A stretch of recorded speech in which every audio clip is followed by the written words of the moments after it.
Bienvenue dans cette tier list des livres du Cosmere, l'univers de Brandon Sanderson, édition 2025 bien sûr, avec tous les livres qui sont sortis jusqu'ici. Donc pour cette tier list, on a plusieurs échelons, on a la crème de la crème, qui sera du coup les meilleurs livres qui sont actuellement dans le Cosmere, Ultimement Impérial, qui sont juste en dessous mais qui restent extrêmement bons à lire, Manque de couleurs mais animés, là c'est des livres du coup qui auraient un petit truc en plus et ils seraient génialissimes. Ni mort ni vivant, c'est un 5 sur 10. On lit quand même, hein, mais on n'est pas heureux de le lire non plus. L'Ambre de lui-même, c'est des bouquins qui sont un peu décevants et trop investis pour ne pas lire. Là, on est dans le Cosmere, il faut lire tout ce qu'il y a si on veut être à jour. On va lire ce genre de choses. Il n'y aura pas beaucoup de livres là-dedans, mais on en aura quand même. Et il y a les pas encore lus, qui sont en fait ceux que je suis ou en train de lire, ou qui ne sont pas encore parus dans la bonne manière de les lire. Je fais référence à un truc particulier, vous verrez plus tard. Donc, on va commencer directement avec Mistborn, ou Fils des brumes en français. Alors, là c'est un peu la nostalgie qui va parler, c'est mon premier livre du Cosmere, c'est ma première série, c'est beaucoup trop de personnages intéressants, c'est le premier Sunderland, c'est ce qui se passe à la fin des bouquins du Cosmere. Et du coup, là, je suis obligé directement de le mettre dans la crème de la crème. Je ne pense que je n'ai pas le choix. Ensuite, on a le Puits de l'Ascension. Là, ça va être un peu... Alors, de mes souvenirs, il est toujours aussi bon, mais un peu en dessous de Mistborn. Du coup, je pense que je vais le mettre dans Ultimement Impérial. Ce qui est marrant, puisque l'Empire Ultime, c'était celui-là. Là, c'est Ultimement Impérial. Ouais, les jeux de mots et la logique qu'il va y avoir dans cette liste, c'est peut-être pas le plus... C'était pour faire des blagues, d'accord ? Je fais des blagues. Bon, passons. Du coup, dans le Puits de l'Ascension, il y a des personnages qui sont introduits, qui sont moins intéressants, je dirais, que le premier bouquin, mais il y a des plot twists et il y a des trucs qui sont introduits, qui sont déjà beaucoup trop intéressants, et qui en font un livre juste trop bien, quoi. Et on revient du coup dans le crème de la crème pour le héros des âges, Hero of Ages. Je crois que c'est pas que ça soit le héros des siècles en français. Du coup, le héros de siècle qui est aussi bon que le premier Mistborn et qui est le premier qui nous demande d'avoir des mouchoirs à profusion pour tous les personnages qu'on verra pas plus tard. Et du coup, qui est la fin de Mistborn première ère. Qui s'achève avec du coup des ramifications importantes pour la suite du Cosmere. Et qui ne montre... Alors, toute cette série-là, elle est dans la crème de la crème. Si jamais je prends juste la série en elle-même, le Puits de l'Ascension remonte parce que c'est un tout, quoi. Je dirais que du coup, toute cette série-là montre pas forcément qu'il y a un Cosmere complet autour, qu'il y a un monde autour. Si on lit que ça peut être juste lu comme ça et pas autour, quoi. Il n'y a pas vraiment d'éléments en plus, de personnages en plus, qu'on comprendrait pas venir de ce monde. Mais bon. Et là, du coup, on va rentrer dans Warbreaker, qui n'a pas été traduit, ce titre, pour une fois. Du coup, Warbreaker, qui est un livre, je crois, qui est boudé pour la plupart du temps. C'est un bon livre avec de bons personnages, avec des concepts hyper intéressants, mais je dirais que c'est pas le meilleur qu'a pu faire Sanderson. Je le mettrai pas en ni mort ni vivant, c'est pas du 5 sur 10, mais je le mettrai en haut de Manque de couleurs mais animé, ce qui fait beaucoup de sens puisque ça marche avec la joke, donc je suis content. Et Warbreaker pourrait être là en vrai, c'est juste que il est entre les deux, s'il devait y avoir une catégorie entre les deux, il serait là, quoi. Mais Warbreaker est un très bon livre qui a quelques manquements, on va dire ça comme ça. Ensuite, White Sand, alors c'est le fameux bouquin que j'avais dit que j'allais mettre directement dans Pas encore lu, pas parce qu'il n'a pas de... parce qu'il c'est des bandes dessinées, déjà, c'est pas un livre, mais Sanderson a dit qu'il allait le mettre sous forme de livre, et je préfère attendre ce moment-là. J'ai lu le premier tome de White Sand, j'ai pas directement accroché, mais j'imagine qu'un retravail de Sanderson pourrait le faire monter bien plus haut, et j'ai pas envie de le juger tout de suite, parce que si je le juge seulement sur son premier tome, il serait dans Ni Mort ni Vivant. C'est un peu basique, même si le monde a l'air intéressant. Comparé au reste du Cosmere, c'est un peu triste. Ensuite, on a The Way of Kings, la Voix des Rois. Alors, la Voix des Rois a été dure pour moi. La Voix des Rois, ça m'a demandé au moins 2 relectures, enfin, une relecture pas finie et une relecture finie, pour vraiment m'y mettre. Il est plutôt dur, surtout au tout début. Les premiers chapitres sont hyper durs à prendre en main, mais je pense qu'il est là une fois qu'on l'a réellement lu. Une fois qu'on l'a réellement lu, il est... C'est un peu... c'est la crème de la crème? Non, je crois que c'est la crème de la crème du Cosmere. Ouais, je pense qu'il fait partie de la crème du Cosmere. Il le mérite, moins. Mais il le mérite moins que les autres. C'est un peu le Well of Ascension. Ah, après, il y a toutes les introductions. Non, je vais le mettre là. Je dirais que si on prend la série en entier, c'est la crème de la crème. Mais encore une fois, si on prend uniquement les bouquins, La Voix des Rois est un peu moins bon que la suite, du coup. J'avais dit dans ma vidéo qui retrace le Cosmere que c'était Mot de Radiance, mais pas du tout, c'est Livre des Radieux. Désolé pour la traduction. World of Radiance, du coup, Livre des Radieux en français, qui est la suite de La Voix des Rois, et qui est un des meilleurs bouquins du Cosmere. Bon, et je le mettrais même genre là, presque, pour dire que c'est un des meilleurs bouquins qui se trouve actuellement dans le Cosmere. C'est un consensus, je suis pas le seul à le dire, et je pense pas que ça soit dingue comme avis. C'est pas une hot take qui va me cancel en ligne, ou je ne sais quoi. C'est beaucoup trop d'introductions de trucs importants, beaucoup trop bien, c'est tout. Ensuite, on a Edge Dancer, qui est le 2.5, et c'est là donc qu'on a l'introduction de l'histoire de Lift. Non, on a déjà vu un peu de Lift dans le livre des Radieux, mais là, du coup, c'est son histoire en elle-même, c'est une nouvellette. Du coup, Edge Dancer, je le mettrais ni mort ni vivant.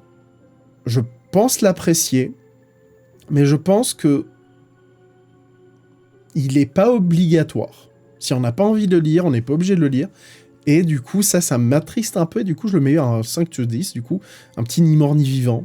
Ouais, c'est pas mon préféré, quoi. Oathbringer, ou Justicière en français. Justicière, je dirais qu'il est toujours aussi bon. Mais c'est pas la crème de la crème. Je le mettrais du coup avec La Voix des Rois, et ouais, c'est un super bouquin, mais il a quelques manquements.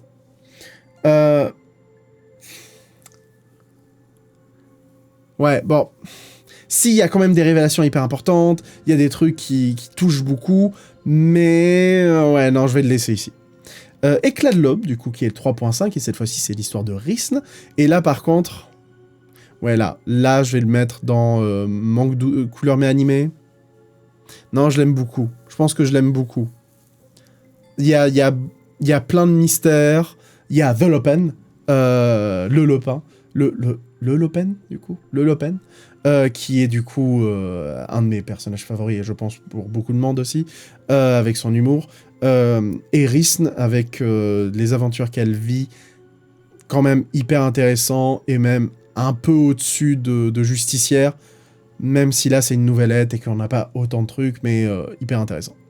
Maintenant, Rythme de guerre, et là je pense que Rythme de guerre, je pense pas que beaucoup de monde ait le même avis que moi, mais je vais le mettre dans crème de la crème. C'est pas le plus haut du panier, mais c'est dans crème de la crème, mais je pense que je suis un peu le seul à le mettre là-bas. Je pense que c'est un avis qui ne fait pas consensus cette fois-ci. C'est un avis dangereux, même. Alors, Rythme de guerre a ce petit truc d'être très scientifique à un moment. Et je crois que c'est ça qui me touche un peu le cocoro. Être aussi scientifique et être aussi précis, moi j'aime.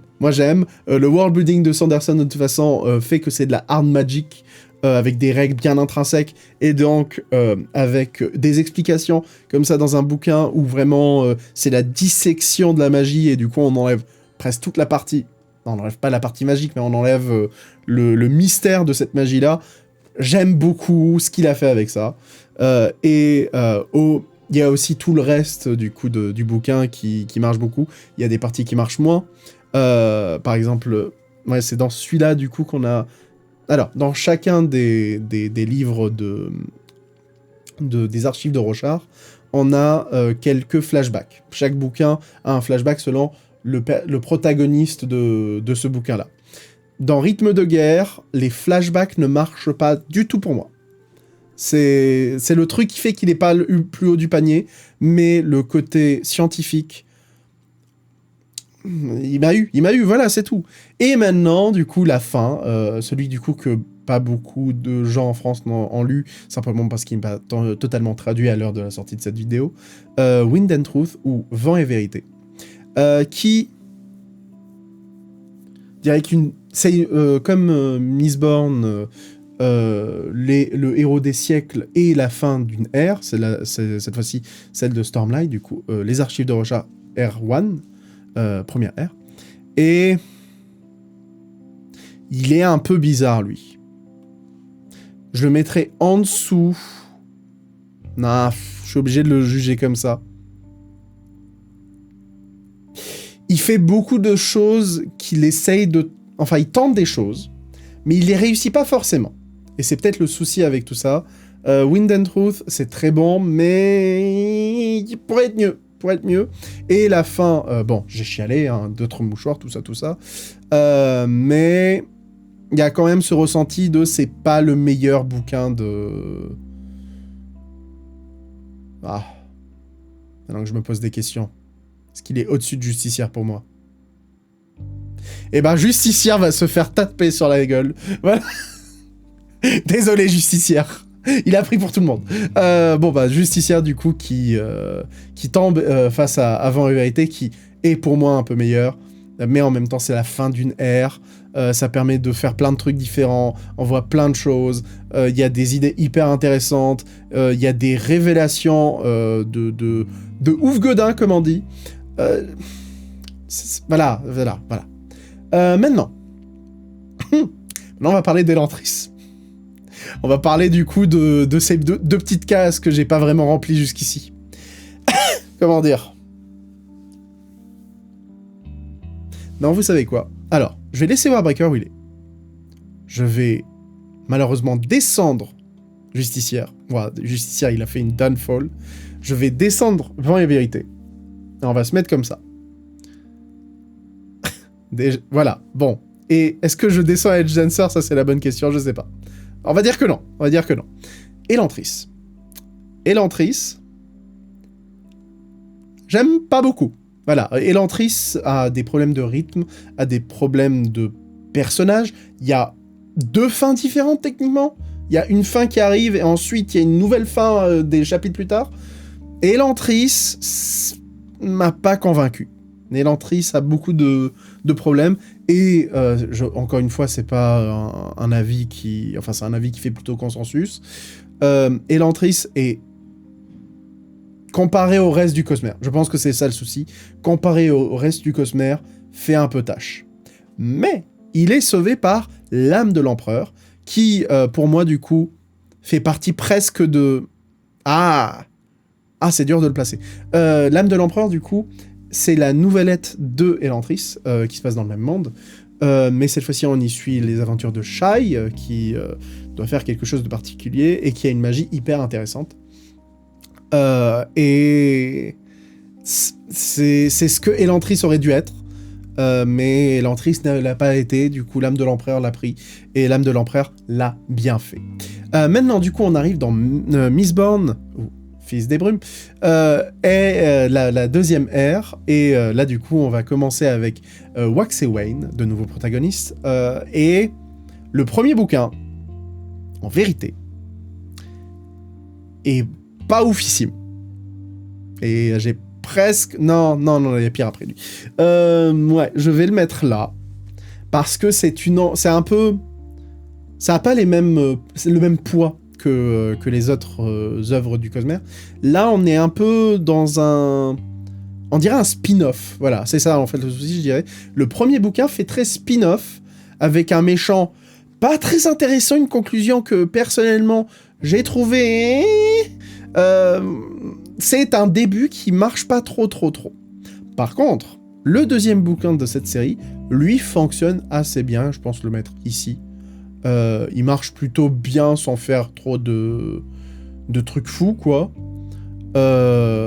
Mais par contre, le troisième bouquin de cette série. Désolé. Ah, c'est possible, c'est très probable que je les confonde. Parce que je sais plus qui est le deuxième et le troisième. Je les ai lus à la suite, et je sais pas trop lequel je préfère, mais soit l'un, soit l'autre, voilà. Soit l'un, soit l'autre, je sais pas trop. Il y en a un qui est ici, il y en a un qui est là-bas. Faut juste se dire que...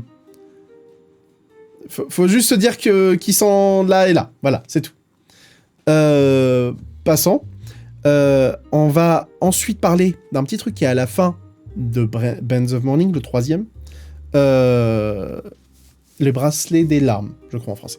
À la fin, du coup, on a une petite nouvellette, cette fois-ci de Kelsey, qui s'appelle Secret History, l'histoire secrète de Mistborn, de Fils des Brumes.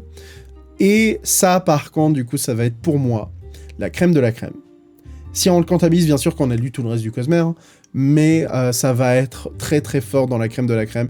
Il va se mettre un peu entre tous les Mistborn, il est content d'être là, on est content qu'il soit là, il est bien ici. Et du coup, ça nous amène à le métal perdu. Ouf, j'ai pas le nom en français. Du coup, le métal perdu, qui est... Je dirais que c'est le mieux... Alors, c'est le mieux de l'Erratu, que j'aime beaucoup. Hein. Les personnages, ça fait partie de mes préférés, surtout Wayne. Je pense pour beaucoup de monde aussi. Du coup, le métal perdu est une apothéose de la deuxième ère. Comparativement à la première ère, c'est moins fort. On dirait, il y a toujours cet aspect spin-off pendant toute la série. Mais je dirais que le métal perdu... Bon, je vais le mettre là, en vrai. En vrai, il mérite d'être dans la crème de la crème. Il mérite d'être en hauteur. Il mérite de... Il fait beaucoup de trucs bien. Et il touche lui aussi. Il a des mouchoirs. Il a beaucoup de mouchoirs qu'il va vous faire sortir. Le budget mouchoir est important. Le budget mouchoir dans ce livre est important. Voilà. Ensuite, on a Silence dans la forêt de l'enfer. Du coup, Silence dans la forêt de l'enfer, j'aime beaucoup. Donc, maintenant que je suis parti voir le vrai nom, c'est Des ombres pour Silence dans la forêt de l'enfer. J'ai beaucoup aimé, sans plus sans moins, c'était sympathique. Je pense le mettre au plus bas de manque de couleurs mais animé, c'est sympathique sans plus. J'ai bien aimé. Et là, on repart... Bon, pour le synopsis, j'ai pas besoin vraiment de le dire, mais ça se passe sur une planète qu'on revoit pas souvent et que j'aimerais bien revoir plus, mais peut-être dans un gros bouquin. Là, c'est une nouvellette, encore une fois. Et maintenant, on va passer à du gros morceau. On va passer au Secret Project. Du coup, les bouquins les plus... les bouquins les plus neufs, avec beaucoup d'idées intéressantes et une écriture hyper intéressante de Sanderson. Et je pense que Tress peut aller directement dans la crème de la crème. Mais où? Tress est hyper intéressant dans plein de sujets. Tress peut aller juste derrière Mistborn. C'est très bien. C'est un super spot. Derrière le héros des siècles, je suis très fier de mettre Tress ici.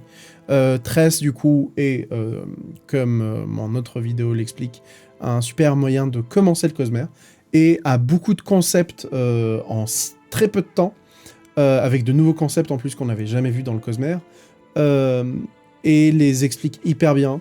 A de l'humour, plus savoir qu'en faire, et trop bien. Et maintenant, si j'ai mis Tress aussi haut, je suis obligé de mettre Yumi et le peintre des cauchemars juste devant Tress.